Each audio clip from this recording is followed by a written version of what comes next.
Welcome to Gerald Khalil's Conversation Piece. I share my thoughts on social content, sports, politics, and entertainment.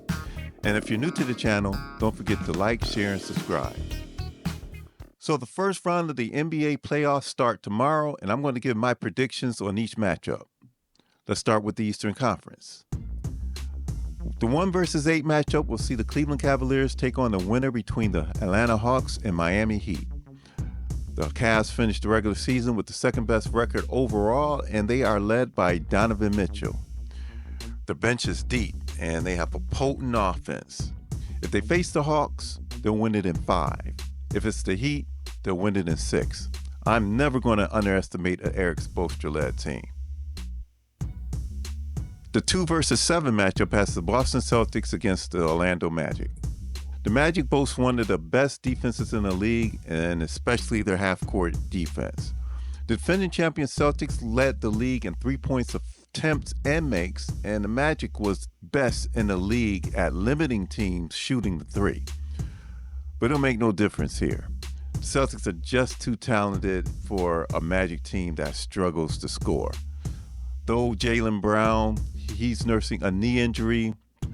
You have a healthy Kristaps Porzingis and Drew Holiday, and that should be enough to help out Jason Tatum and the rest. I have the Celtics in 5, and that may be generous. The 3 versus 6 matchup has the New York Knicks against the Detroit Pistons. This is probably the toughest matchup in the East.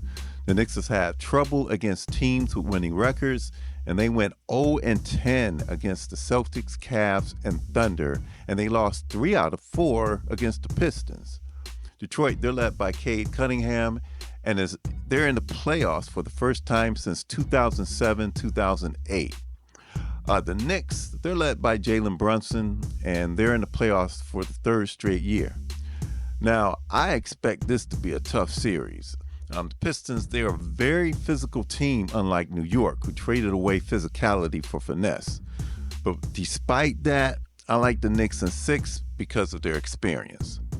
But the Pistons will let the world know that they're on the come up. The 4 versus 5 matchup has the Indiana Pacers against the Milwaukee Bucks. Now, this is turning into a rivalry. Now, last year, the Pacers beat the Bucks in 6 games. And the Pacers, they're led by Tyrese Halliburton, and they finished with a 15-5 record in their last 20 games to reach the 50-win mark. The Bucks are led by Giannis Antetokounmpo and are in their 9th straight playoffs. And despite the loss of Damian Lillard, they finished the season with 8 straight victories, and that's in large part due to Bobby Portis, who was suspended for 25 games due to the NBA anti-drug policy.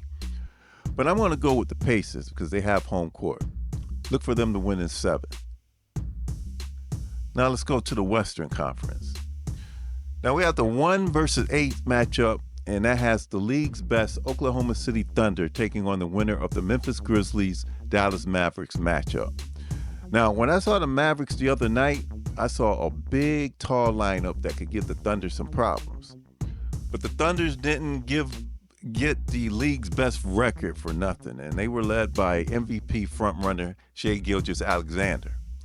Now, the Thunder, they are as potent defensively as they are offensively, and I have them beating the Mavs in 5. Now, if they play the Grizz, despite having Ja Morant, I see the Thunder sweeping them. The 2 versus 7 matchup has the Houston Rockets taking on the Golden State Warriors. The Warriors survived the play-in with a victory over Memphis early in the week. Now, this is the Rockets' first trip to the playoffs since 2020, and they've surpassed expectations by securing the number 2 seed. Now, for Golden State, you're already familiar with Steph Curry, Draymond Green, and the championship pedigree that the team holds. And the addition of Jimmy Butler helps their cause even more. But let's not sleep on the Rockets. Ime Udoka has done an outstanding job leading the team, and they have the defensive personnel to make things difficult for the Warriors. They're bigger, they're more physical, and they have home court advantage. Also, look for Amen Thompson to hound Curry on the defensive end. I got the Rockets in 7. The 3-6 matchup has the Los Angeles Lakers taking on the Minnesota Timberwolves. The Lakers have become the talk of the league since the trade deadline when they acquired Luka Doncic. He's averaged 28 points, 8 rebounds, and 7 assists in his 28 games in a Laker uniform. LeBron James continues to impress despite being 40 years old and in his 22nd season. The Wolves are led by Anthony Edwards and will need nothing short of a superstar performance if they're going to advance to the next round. But it's going to be difficult. The Lakers have become very good defensively, and the Wolves tend to often play 4-on-5 offensively when Rudy Gobert is in the game. This is going to allow the Lakers to blitz Edwards and get the ball out of his hands. To borrow a saying from Shannon Sharpe, Ant-Man, Spider-Man, Superman, it won't make a difference. Lakers in 5. The 4 versus 5 matchup has the Denver Nuggets taking on the Los Angeles Clippers. Now, just a week ago, the Nuggets fired head coach Mike Malone alongside general manager Calvin Booth. According to ownership, it was due to the team's inconsistent play, the constant bickering between Malone and Booth, and Malone's preferential treatment of Nikola Jokic and Jamal Murray over the other team members. The Clippers, on the other hand, have been trending upwards and have a 19-9 record since the All-Star break.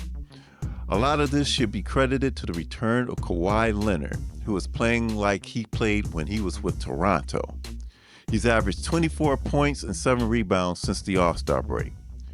Yes, the Nuggets have the championship DNA with Jokic and Murray, but they've been inconsistent, especially on the defensive end.